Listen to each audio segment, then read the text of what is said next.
good. How long have you been doing? I've been doing it for 2-3 years. Nice. Yeah. When first started getting like out at physical spaces, not here the last That's year. good. So, yeah. Very Alright. Oh, how do you like the space? comfortable. Cool. Alright, cool. Thank you. Of course. Thanks for having me. For coming on the podcast. Really lovely space here, and so so relaxing, and even though the energy is just like up. Yeah, this is our first store. So this Chelsea, New York. This is our private training rooms. Downstairs is our main studio. 60 people, half boxing, half strength training. Very experiential. Yes, very big energy. I love that. Yes. Yeah.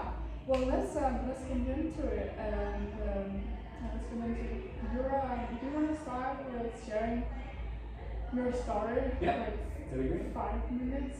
Totally. So, my name is Andy Stern. They call me the Mayor. I am one of the co-creators of this beautiful brand. I was brought on as the fifth man, essentially, in 2016. And right around that time, I was in the fitness space for about 5 years already.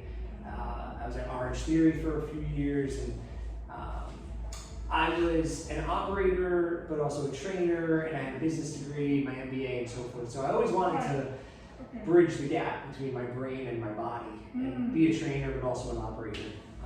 Right.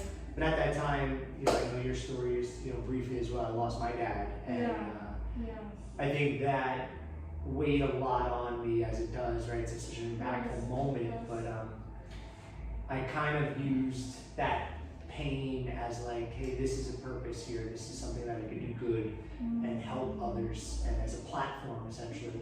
But I definitely did not have that vision until later on. I think it was, at first it was just like, wow, cool opportunity. Yeah. There was no there was no workout, there was no brand, it was just an idea. So for me, it was like, I'm going to take a bet on the people, which was Eugene, Stensler, Anthony, and Noah. I said, I'm going to bet on those guys, and I'm going to invest in myself, and I'm going to go all in. So that was 2016. 2017, we opened up this one right here, January, so it'll be 8 years coming up, which is awesome. And it was the right time with the right people.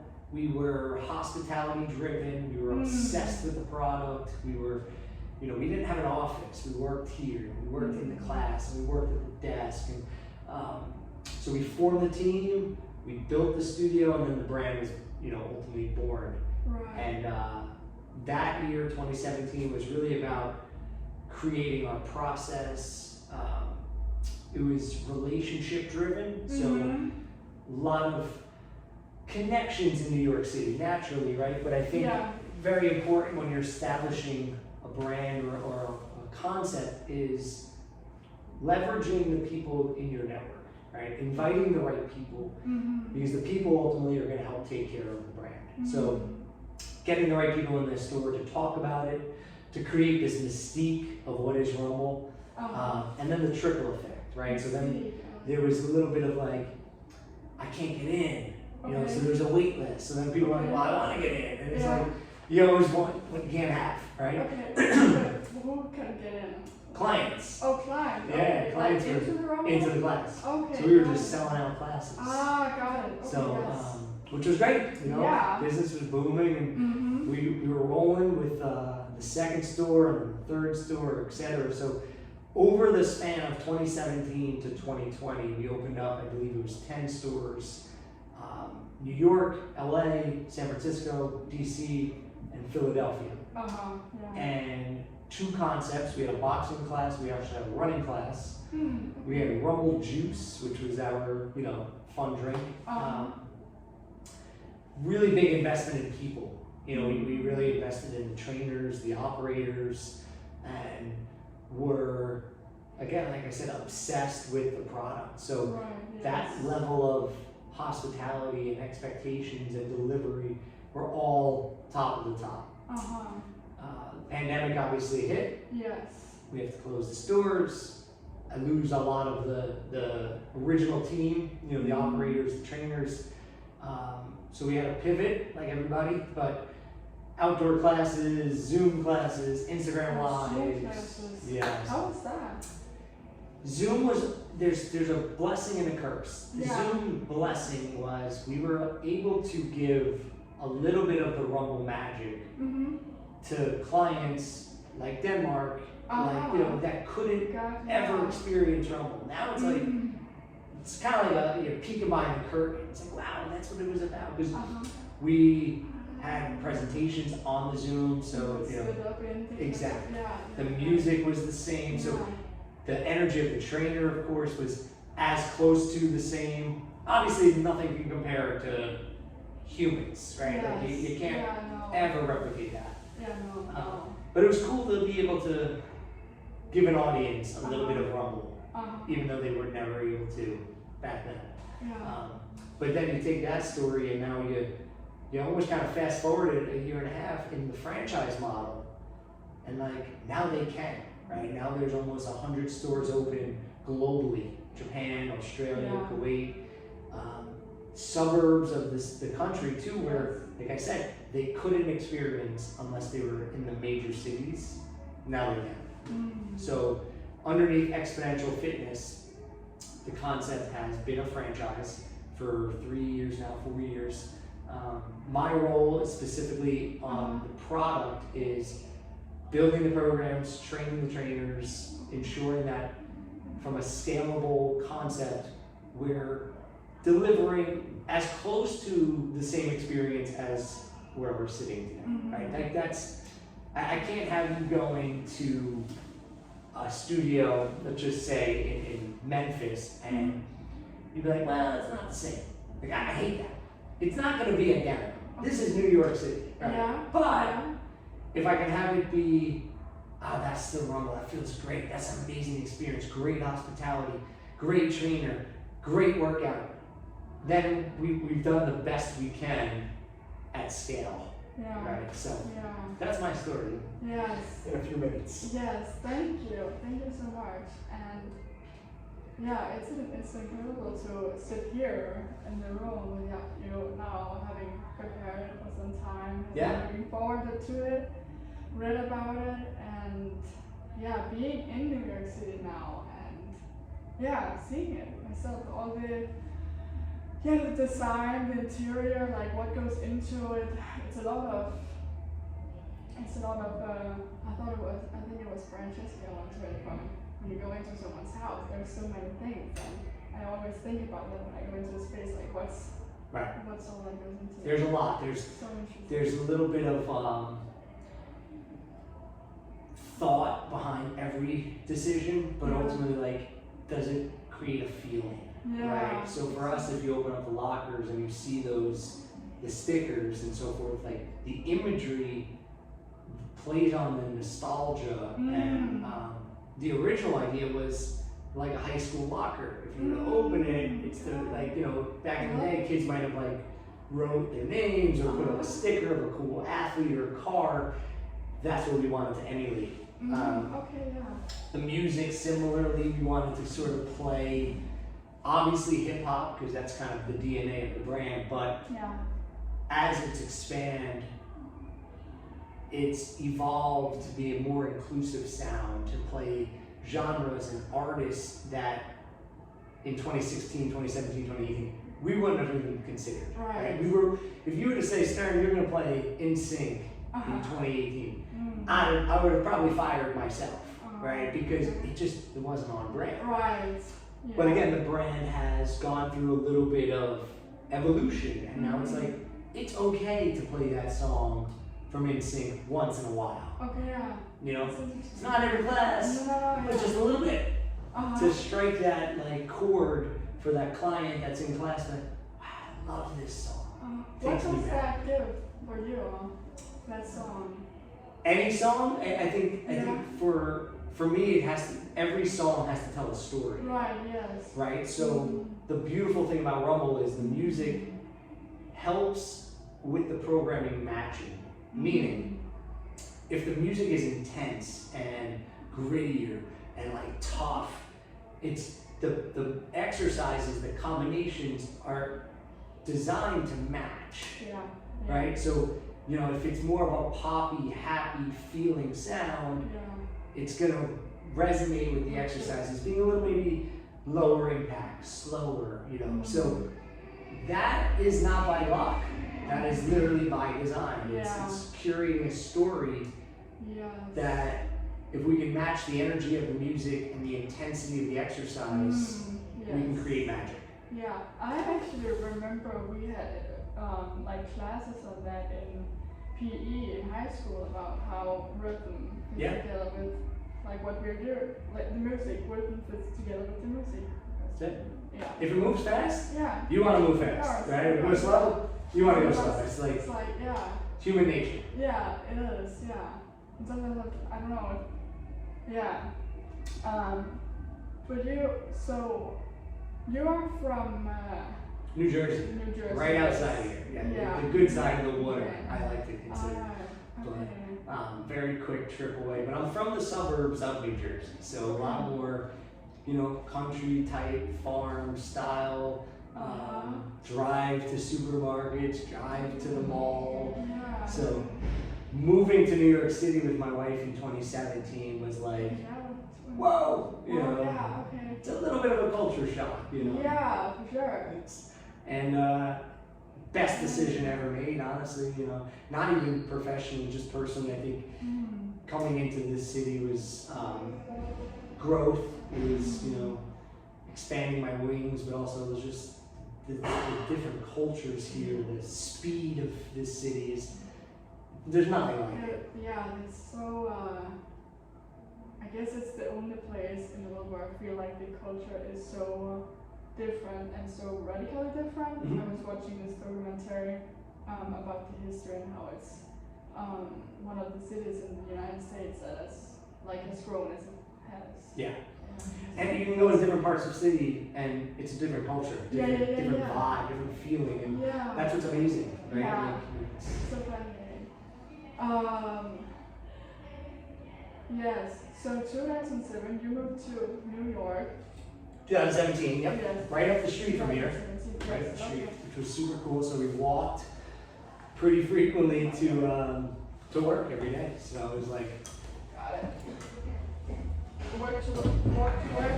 Yeah, we walked right here. And what's up, bud? What's up? How you doing?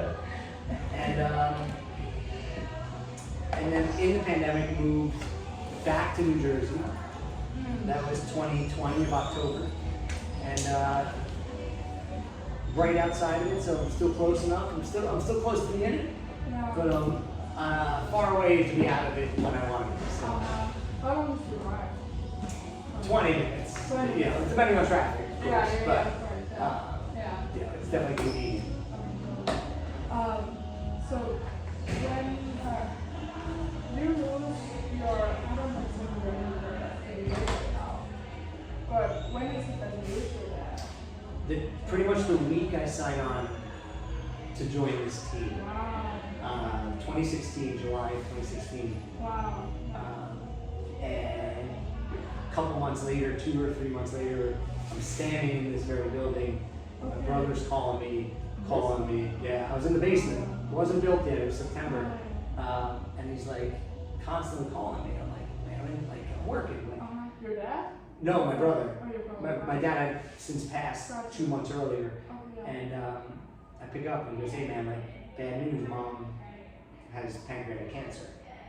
So it was like, you know, in this boxing world, it was like getting punched in the face again. You know, it was like I'm still kind of navigating, as you are still, I'm sure, dad's grief and like how do you live without that. And now you compound that with my mom's this fear of the beast, and you know, anytime you hear cancer, right, naturally you're just like, what's the stage and how much time do I have, right? So you add those two, and then the third element of betting on this concept that's still not developed, still not done, still not built. So you're like, did I make the right choice to move to New York? And, you know, I had a good thing going in Jersey, and I left everything to bet on this.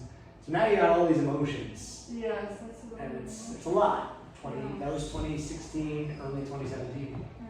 So. What did you do as, yeah, oh yeah, you went to therapy, right? Mm-hmm. Yeah. A lot of therapy. I love that you talk so A lot of much therapy. about that. Yeah, You know what I find funny about therapy is like, it's kind of like a trainer in the sense yeah. that my first few were not the right therapist. And I think I think people, assuming people who may start therapy, if they don't, connect with that therapist right away or give enough time, they quit and they blame therapy.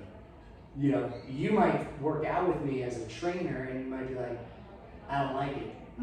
You might not like how I trained you, but don't blame working out. There's a right trainer for the right person. So it took me a while to find the right therapist. And then the second revelation I had with therapy was like, it's not gonna, I'm sure you've had similar situations, it's not gonna solve anything. It's not like they can bring my parents back. It's not like, it's literally just helping me process the emotions. The processing, sitting with the feelings and like being clear about, oh, I can get out of what feels stuck right now. Yeah. Yeah. One of the last Christmases, I believe it was the last one, where I knew it was going to be my mom's last, just based on how she was sort of progressing with the beast. And I asked the therapist when I'm sitting at Christmas and we're there, like, how do I, because I know I'm going to get sad, how do I pull out of the fear of the future, like this will never happen again? And her advice was simple. It said, like, count the blue things in the room. And it was a and I asked her, I was like, why? She goes, it's not going to solve anything. It's going to pull your brain back to the moment and not allow you to think about the next Christmas or the next Christmas. It's just blue. And now your brain can't think about tomorrow. It's going to think about So again, it's those small things that aren't solving the problem. They're just helping you with some sort of, opportunity. Yeah, exactly. Yeah, that makes me think of a conversation I had with my therapist. Where I was like, I can see myself getting into kind of a conversation right now, but just those pity and pity. Pity loves pity. Pity yes, loves pity. Yeah, and she was like, well, try to go over to the sink and just like stick your finger in the water. Yeah. You were very young, right? You were 16, 17? Yeah, 16. Yeah. How was that for you? High school, right? Yeah, it was just out of 9th grade, so it was before exams. Right. So it was just, everything felt like a rush there. And choosing a new school to get into, Wow. 10th grade, that for a year chose one where I could focus on soccer, because I've always played soccer and was kind of my space to get into my body and just like feel what's going on here and be with myself. Because I'm an introvert and Yeah. It's your anchor. Yeah, it's my anchor. It's your anchor. Yeah. It's my anchor, yeah. Yeah, so there I had a therapist at the school, didn't like that. Waited a year, got into some groups, and then I found a new therapist, and then a new therapist. There you go. So, takes a while. Yeah, it takes a while. Yeah, so that's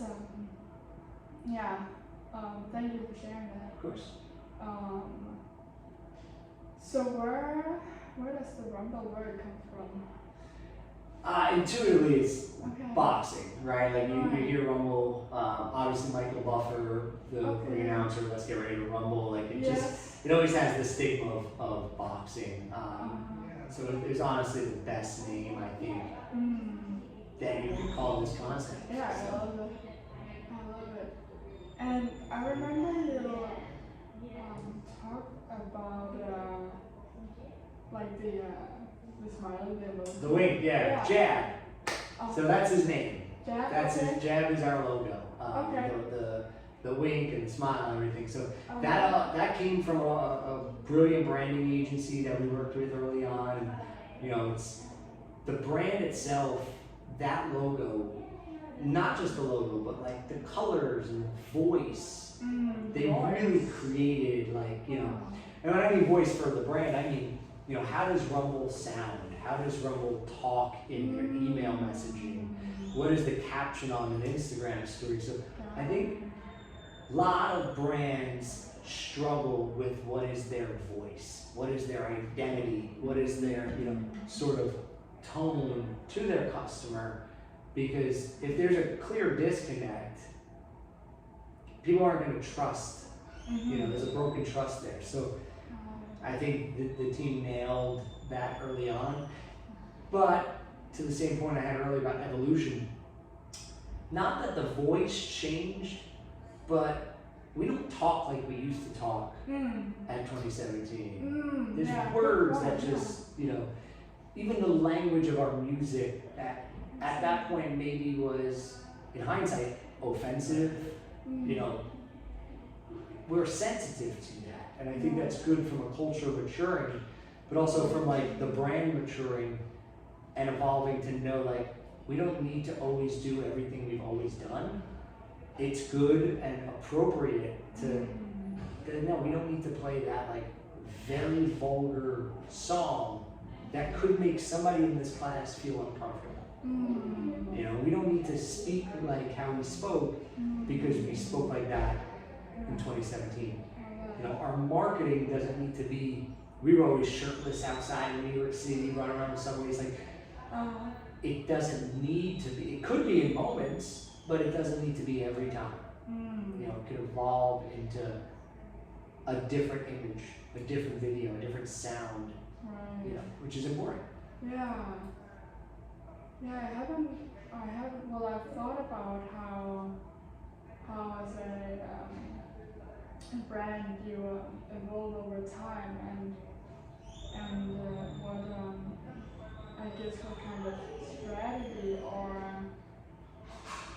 what considerations you have around that in terms of how it might seem to look like if people get scared that the brand identity is changing. Sure. It's important to stay authentic to the core, right? But I think if you think in percentages, I think 70 to 80% of it is still true to what it is, right? But like I mentioned, the music, the artwork, the voice on messaging and text messages and captions, I think it's important that you always keep a close pulse to culture and to the community, and you know, because ultimately that's, if you're ignoring your community, you don't have a community. Right. You know? Exactly, So if there's something that you're doing that is offensive or wrong, you know, I mean, look, if you watch 90s TV or movies, like far different in just jokes and, I mean, aside from the fashion and things, like literally how they were, the dialogue was very different. It was offensive in a lot of regards. And as you evolve, you have to be close to your customer, close to your community, and kind of be adaptable to that stuff and sensitive. Yeah. Oh yeah. Sensitive. And that's a gift from, I feel like, also, or with your experience, I guess, having that part. How do you find that to be like the sensitiveness? How do you describe it? For me, it's, I don't want to say easy because it's leading just with humanity. I think at the end of the day, especially in the fitness business, you are providing a space for people to feel seen, and you know, for us, it's the front desk greeting. You know, how you make someone feel when they walk in. It's that trainer interaction in the class that can you make somebody feel emotion.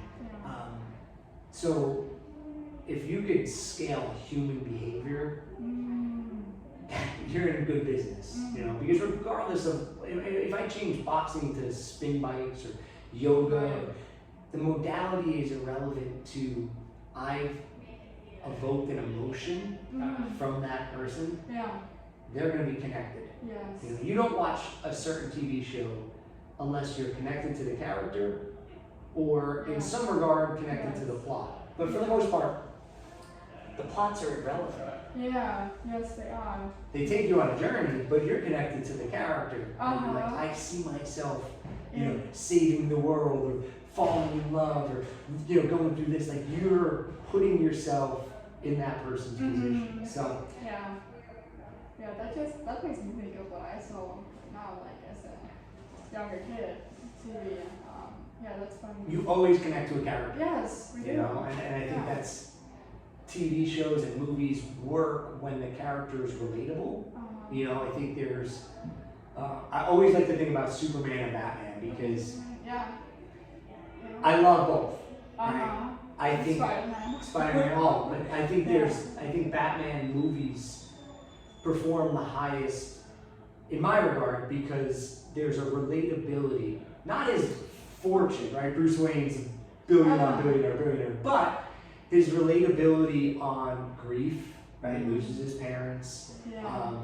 He's human, even though he has this, you know, he's a bad character, still human, right? So, where Superman, not human, right? He's not gonna die how we're gonna die. Right. Where Batman will, right? So I think there's a lot more, again, relatability to the character. Yes. Now people are like, and gosh, talking about our stories of grief, like that's adversity at its core, right? Like you can't imagine 16. I was 27.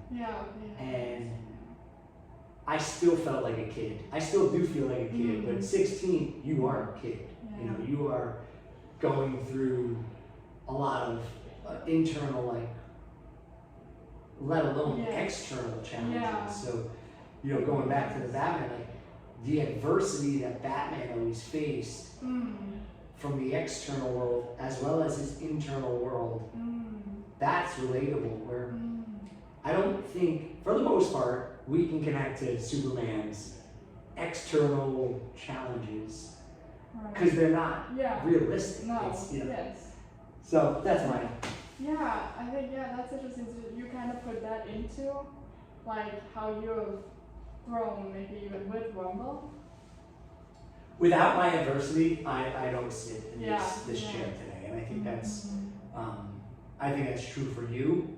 I think you building a platform that can help others tell their story is ultimately helping you write your own story.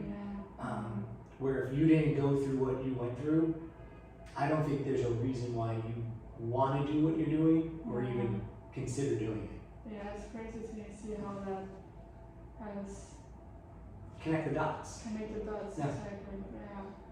So yes. How I really want to ask about like what does it look like when you first like find a space and contact the people and you know like what's like do you sit down and draw like what you want to like or is there someone else? No, so definitely I think the biggest lesson I could say is find the right people that have the right skills. Gotcha, yes. And that's important in business, and obviously it's a you need everything. You need your GC, you need your architect, you need your brand, you need your designer, you need your website. Like going into a studio, there's a lot of things to consider. I mean, you need your lawyers to review leases. There's just, again, you're not going to know everything. And what you need to know is what you're trying to accomplish so that you can direct. You know. I can see that. But if you would ask me, I couldn't even draw a square, let alone draw a blueprint of this place. No way. No way. I mean, you'd be shocked. If you were to walk into this place in 2016, the staircase that is now here was there. Okay. This was it was a 2-floor, like kind of a muscle gym, very old, very like. It's remarkable to me to like see it in my head for what it was.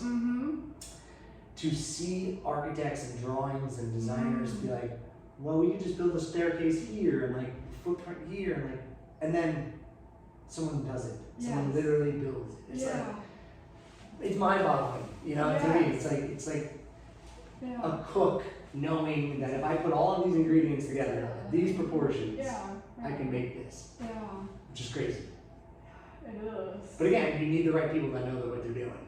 Yeah. You know? Yes, definitely.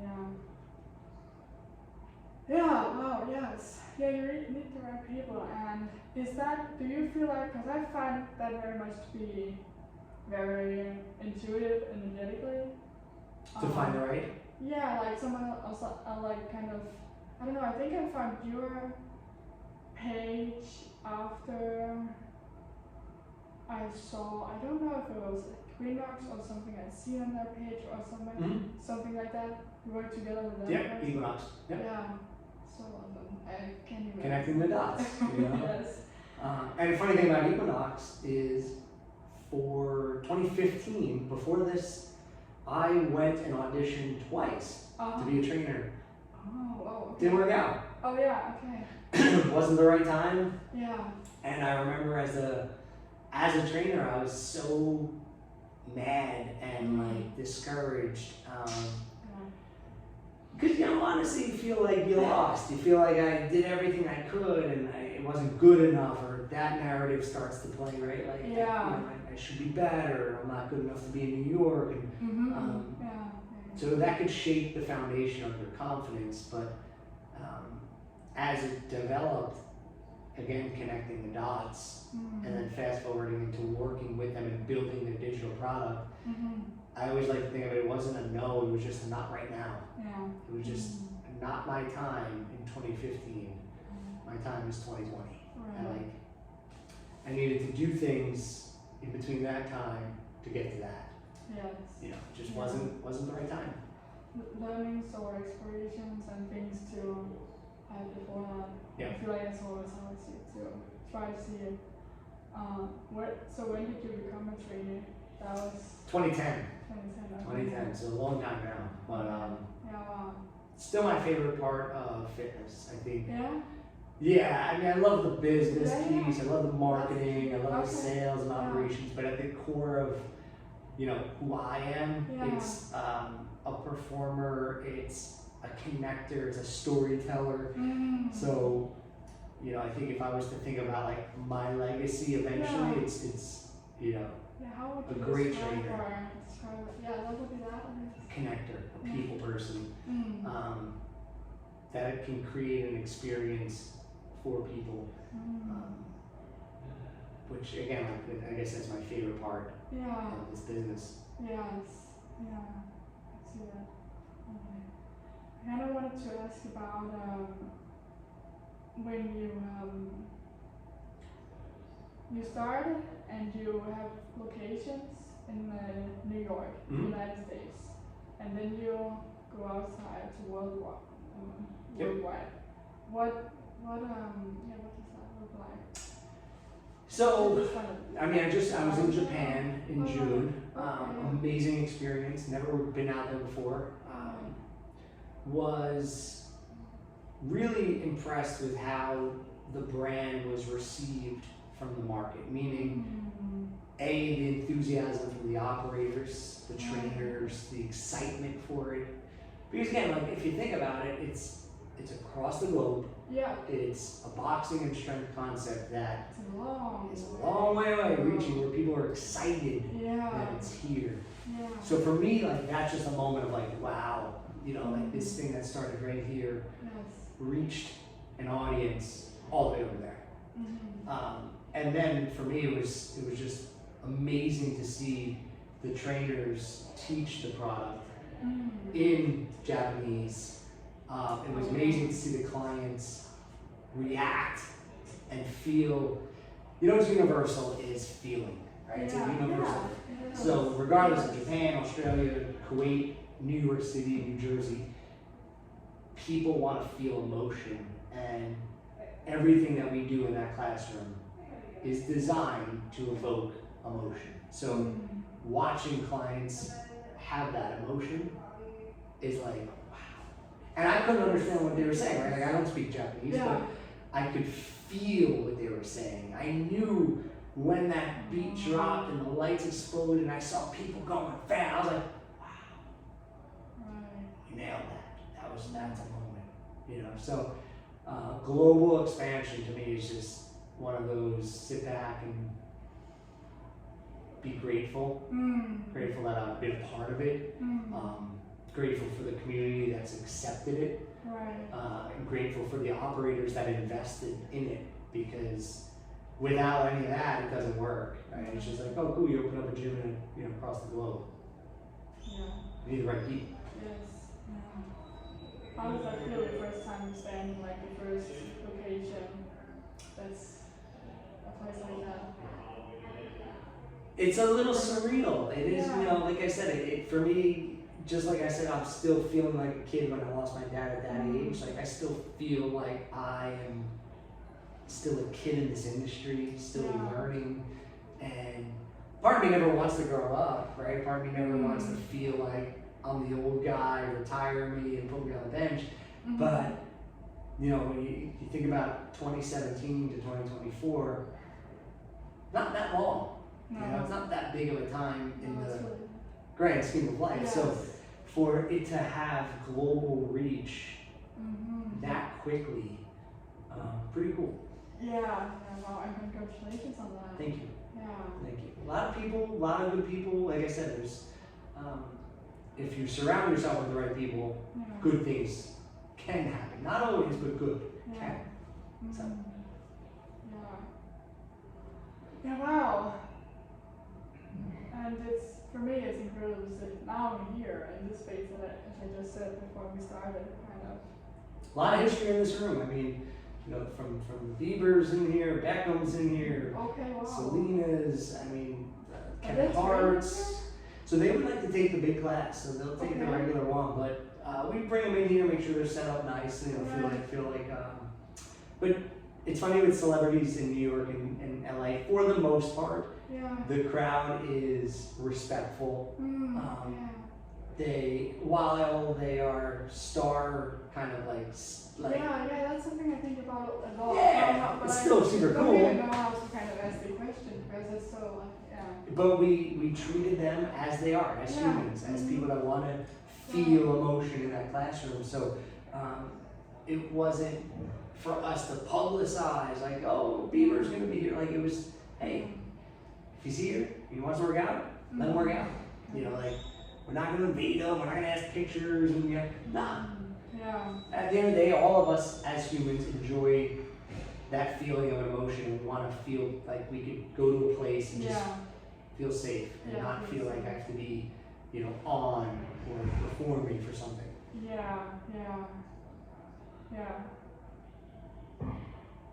Wow. But listen, it's as a trainer and as still a kid in this world growing up, watching Justin perform and that's what Kevin Hart, like it's so cool. One of my first classes here, Kevin was in the class, one of my first ones, so I'm nervous, I'm like overthinking everything, and you know, I'm on the stage and I see he's right there, right? So I don't think there's a moment like that where I'll ever forget it, and I think I'm proud of those moments. I'm very fortunate, I feel very lucky, and it's such a good feeling for me as like, you know, that's cool. Like, that's something I could tell my kids about. Yes, exactly. And you are breaking one. I have one and I have another one coming. Yes. Awesome. Baby boy is on his way December 1st. So. December 1st. Coming up. Wow. What is three things that you would say that you have learned, I guess, from doing Rumble? I would say one, every business in the service business is in the hospitality business.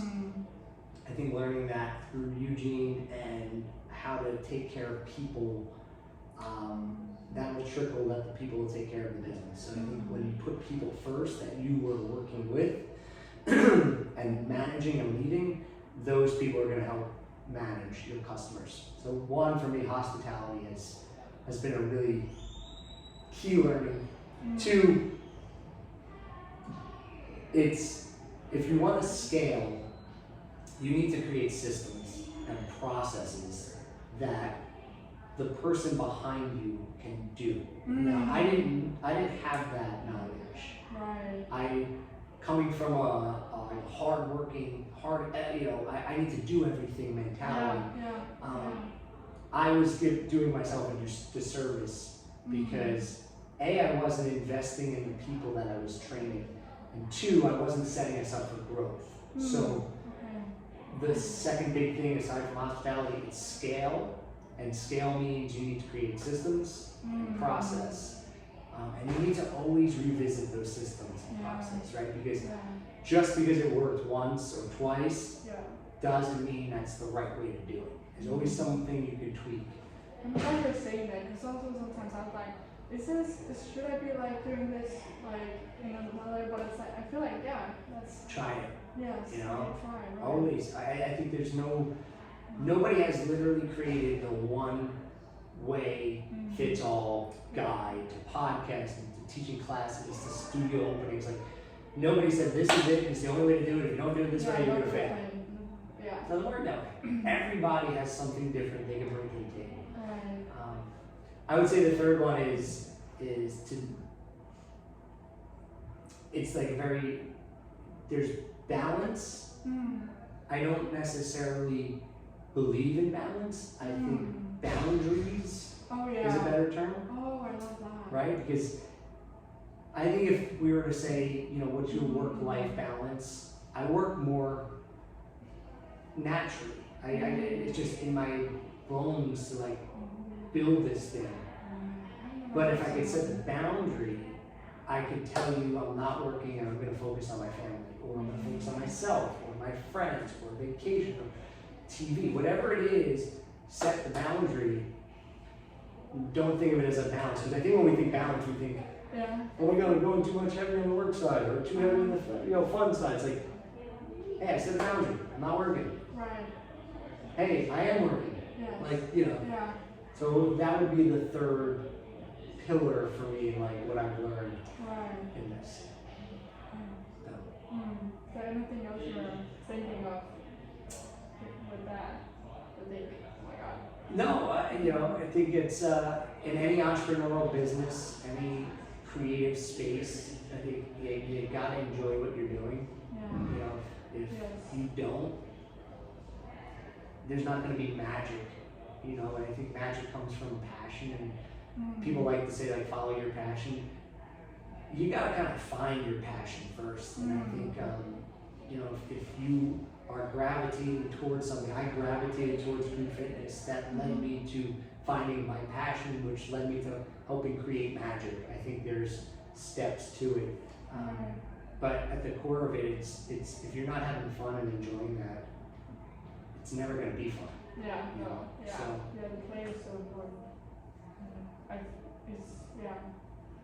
Something that I really experienced or learned with podcasting, that because so much from it has come from, I feel like the doubts, like kind of doing the research and that stuff, like what's that about? But then bringing the play into, it's like, wow, what can that kind of do together? I'd say too, for podcasting, which is obviously a big vehicle at this time in the world, the difference between you and the major podcasts in the world, there's one difference. It's who keeps going. Right. Eventually, somebody's gonna stop. It's the difference of the person that's just like, I'm not worried about my viewership today. It could get 3 views. It doesn't matter. I'm gonna keep going because I'm having fun. And I'm gonna keep going. Because somebody's gonna stop. And then when they stop, there's no opportunity to grow. But if you're not having fun, stop. It's not worth it if you're not enjoying it. But if you're enjoying it, don't think about at the very moment, are people gonna like this? Do I have enough views? Did I do that? Just do it. Put it out there. And then put it on. And then put another one, and then another one. And just keep going. That feels like there's a last two. It's very important because we all naturally look for immediate success. You put out content, you're looking at the likes, you're looking at the views. If it didn't do good enough, you're self-conscious now. And should I take it down? Should I keep going? No one wants to hear this. No one wants to see this. Like at the root of it all, we are all so focused on ourselves. I hate to say it, but we're moving very fast. We're scrolling very fast. You know, the things that become timeless are the ones that don't stop. They just keep going. Yes, that makes me think of that I once I heard, I was listening to Larry spoke, and it was something about, he said like he had been going for around 6 years before he really got into something he thought was going to be like what he thought was big. And sometimes when I was a bit like, well, is this really what I want to do? Like, is it just something I'm doing because, I don't know, I was an idea at some point that now I'm like,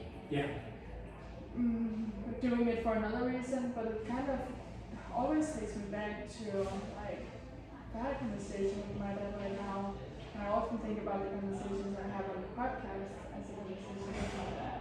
Nice. Like that, what kind of diving into that, what does that feel like in there? And I'm like, very cool. Not at all. Very cool. I think it's a good way of looking at it. It's what you enjoy today, you might not enjoy tomorrow. You know, I dived into endeavors where A, it didn't work out, or B, I lost passion for it, and it was just like, I enjoyed it when I enjoyed it. It was kind of like a season of my life, and now it's over. It could be that too. Yeah. But doesn't have nothing has to be forever. Or everything doesn't have to be forever. Like sometimes some things are just seasons. Yes. Yeah. That's a lyric in Justin Bieber's song. Is it? Yeah. Nice. Shout out to the Biebs. Okay.